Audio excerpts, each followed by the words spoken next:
Hi friends, आज मैं एक एंटी हेलमिंथिक सस्पेंशन का रिव्यू करने जा रहा हूं। बच्चों के मामलों में होने वाले पेट की कीड़ों की रोकथाम के लिए इस मेडिसिन को लेने की एडवाइस की जाती है। बेंडी प्लस सस्पेंशन ब्रांड नेम से यह मार्केट में उपलब्ध होता है। मैनकाइंड फार्मा लिमिटेड के द्वारा इसका प्रोडक्शन किया जाता है। कीमत की अगर बात करें तो 10 ml का एक बॉटल मार्केट में 33 रुपीज़ का उपलब्ध होता है। फ्रेंड्स, अगर अभी तक आपने मेरे चैनल को सब्सक्राइब नहीं किया है तो प्लीज़ चैनल को सब्सक्राइब कर लें। बेल आइकन को भी प्रेस करें ताकि आने वाले सारे वीडियोस के नोटिफिकेशंस आप तक आ जाएं और आप मेरा कोई भी वीडियो को मिस ना करें। अगर आपने इस प्रोडक्ट को इस्तेमाल किया है तो आपके क्या क्या एक्सपीरियंसेस रहे हैं कमेंट सेक्शन पर लिख कर मुझे ज़रूर बताएँ। आइए फ्रेंड्स, वीडियो शुरू करते हैं। सबसे पहले देखते हैं इसके कंपोजिशन के बारे में।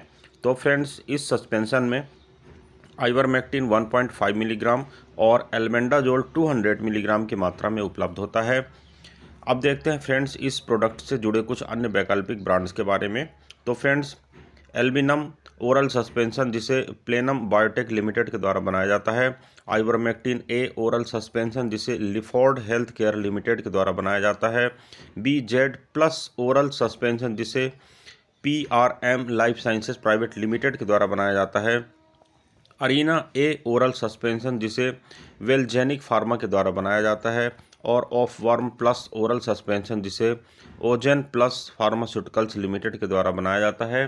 फ्रेंड्स, मार्केट में मिलने वाले सेम कंपोजिशन के साथ उपलब्ध कुछ ये अन्य ऐसे डिफरेंट ब्रांड हैं जो आप इस प्रोडक्ट के न मिलने की स्थिति पर परचेस करके अपना काम चला सकते हैं। आपको इफेक्ट सेम मिलेगा क्योंकि इनके अंदर का जो साल्ट या मॉलिक्यूल होता है वह सेम होता है और इफेक्ट भी आपको सेम मिलता है। अब देखते हैं फ्रेंड्स इसका कुछ प्रमुख इस्तेमाल। तो जैसा मैंने पहले ही आपको बताया, यह एक एंटी हेलमिंथिक सस्पेंशन है और हेलमिंथ ग्रुप के जितने भी कीड़े कहना चाहिए पेट के अंदर जो आपके होते हैं उन्हें डिस्ट्रॉय करने में एक अहम भूमिका निभाता है। और वर्म इन्फेक्शन जो आपके बच्चों के या बड़ों के पेट में हो रखा होता है उसे दूर करने के लिए इस मेडिसिन का इस्तेमाल करने की एडवाइस की जाती है। अब देखते हैं फ्रेंड्स इस मेडिसिन को लेने के बाद होने वाले कुछ साइड इफ़ेक्ट के बारे में। तो फ्रेंड्स, जी मिचलाना, चक्कर आना, उल्टी का होना, सिर दर्द का होना, पेट में दर्द होना, भूख का कम हो जाना, बालों का झड़ना, बुखार का आना और सोर थ्रोट होना जैसे इसके कुछ कॉमन साइड इफ़ेक्ट के रूप में देखे गए हैं। अब देखते हैं फ्रेंड्स इस सस्पेंशन को बच्चे को कैसे देना चाहिए। तो फ्रेंड्स, डॉक्टर के द्वारा सुझाए गए डोज और ड्यूरेशन के अनुसार आपको इस मेडिसिन को बच्चे को देना चाहिए।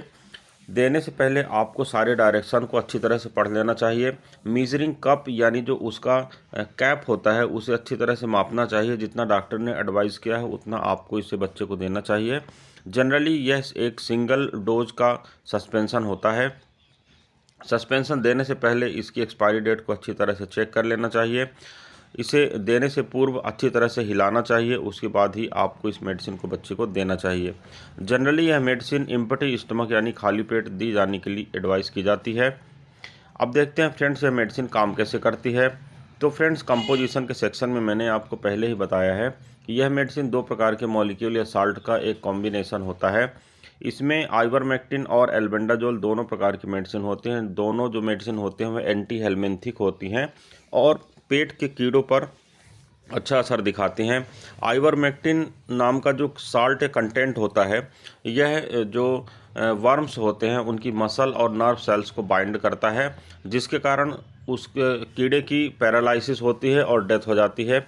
एल्बेंडाजोल जो होता है वह शरीर में जाने के बाद जो वर्म होता है उसका ग्लूकोज जो होता है उसको एब्जॉर्ब कर लेता है, जिसके कारण जो वर्म होता है उसका जो एनर्जी लेवल होता है पूरी तरह से डाउन हो जाता है और इस प्रकार यह मर जाता है। दोनों मेडिसिन्स वर्म के अगेंस्ट में कार्य करती हैं और आपको या आपके बच्चे का जो वर्म इन्फेक्शन होता है उसके अगेंस्ट में इफ़ेक्टिवली वर्क करती हैं और आपको इस प्रॉब्लम से निजात दिलाती हैं। अब इस कॉम्प्लिकेशन या इस मेडिसिन के मेडिकेशन से संबंधित कुछ अन्य बातें मैं आपके साथ शेयर करता हूं। किसी भी मेडिसिन को अचानक से ऐसे बच्चे को नहीं दे देना चाहिए या अपने बच्चे की मेडिसिन को किसी अन्य के साथ शेयर नहीं करना चाहिए। डोज ड्यूरेशन और रेजिमेन का बहुत इफेक्ट पड़ता है, इसलिए डॉक्टर के एडवाइस के बिना आपको किसी भी मेडिसिन को बच्चे को नहीं देना चाहिए। अगर आपके बच्चे को वर्म का इन्फेक्शन है तो घर के दूसरे सदस्यों को या घर के दूसरे बच्चों को भी यह हो सकता है, इसलिए डॉक्टर के द्वारा यह कभी कभी रिकमेंड किया जाता है कि फैमिली के सारे मेंबर्स को सेम डे इस मेडिसिन को उपलब्ध कराया जाना चाहिए। उनको इन्फेक्शन हो या ना हो तब भी। अब फ्रेंड्स कुछ बातें मैं आपको बताता हूं जो आपको फॉलो करना चाहिए।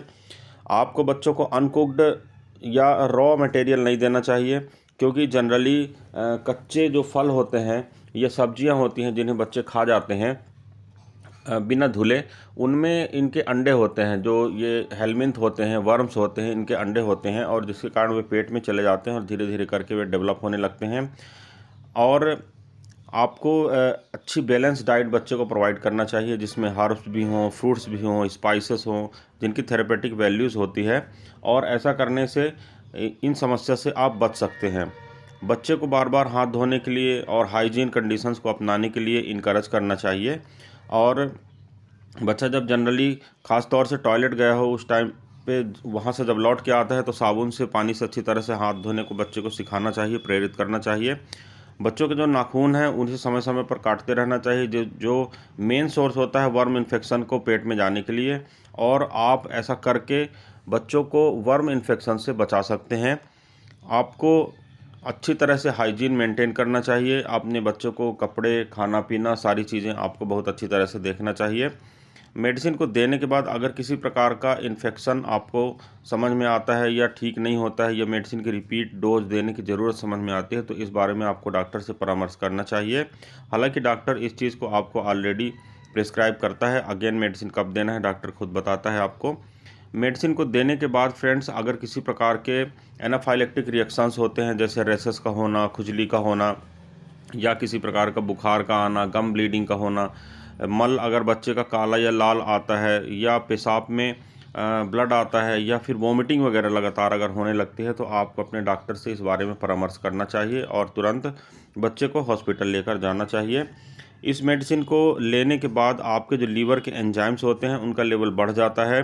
अगर किसी प्रकार के कॉम्प्लिकेशंस दिखते हैं, जैसे लीवर में प्रॉब्लम होना, डार्क यूरिन का होना, बच्चों को मेडिसिन देने के बाद कुछ दिन बाद अगर आप यह महसूस करते हैं कि बच्चा थका थका सा, अनमना सा रहता है, बच्चे का अगर पेट अपसेट हो जाता है, बार बार दस्त लगने लगते हैं या पेट कड़ा हो जाता है, लाइट कलर का स्टूल हो जाता है और येलोविश स्किन दिखने लगती है, या आँख में अगर आपको पीलापन जैसे लक्षण दिखते हैं, तो तुरंत आपको डॉक्टर को पास लेके जाना चाहिए बच्चे को और दिखाना चाहिए। अगर किसी प्रकार का कॉम्प्लिकेशंस हो रहा है तो उसके अगेंस्ट में आपको रोकथाम के लिए मेडिसिन उपलब्ध कराना चाहिए।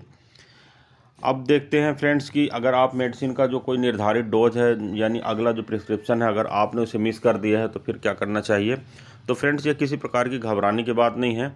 अगर किसी प्रकार का डोज छूट गया है तो जितना जल्दी हो सके आपको डोज दे देना चाहिए। हालांकि यह जो अगेन रिपीटिशन का डोज रहता है वह डॉक्टर अपने सेंस से डिसाइड करता है। 7 दिन, 15 दिन या 1 महीने के बाद मेडिसिन को रिपीट करने की एडवाइस की जाती है।